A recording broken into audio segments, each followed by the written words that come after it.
Robert Brooks, MP. Robert Brooks, 1795, June 1882, was a British Conservative Party politician, businessman and trader.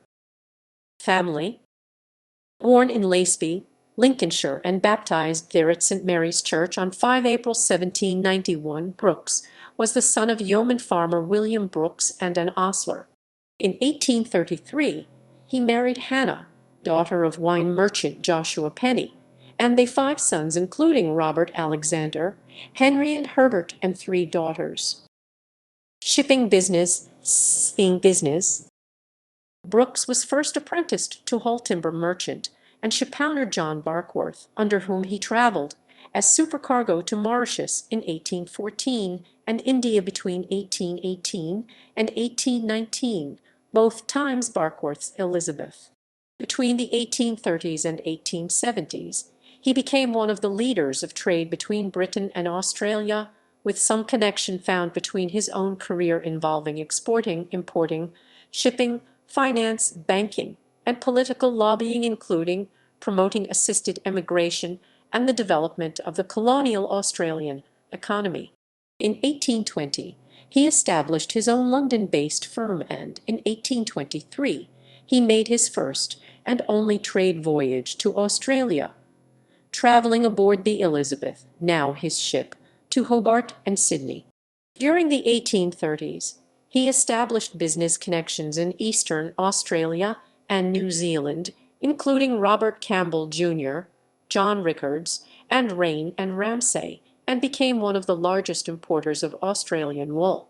In this trade, he became chairman of the New South Wales and Van Diemen's Land Commercial Association, a London wool auction regulator, in 1846. Throughout his working closely with trusted colleagues Ranulph Dacre from 1830 to 1843, Robert Towns from 1843 to 1847, and Charles Dickens illustrator Octavius Brown from 1847 to 1855.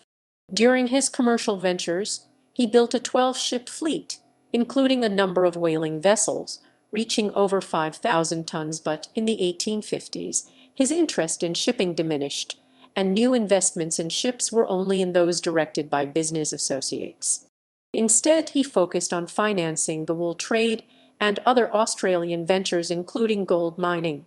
In 1841, Brooks opened a small office in St. Peter's Chambers, near Cornhill in the City of London.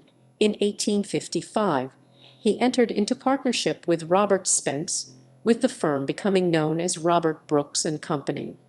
3 of Brooks' sons became partners of the firm in the 1860s, before Brooks then retired in 1872. The firm existed long after his death, holding as one of the largest importers of wool to the UK, and remained in family hands, diversifying into management and ownership of tea plantations in Ceylon until 1968, when it entered liquidation. Corporate activities.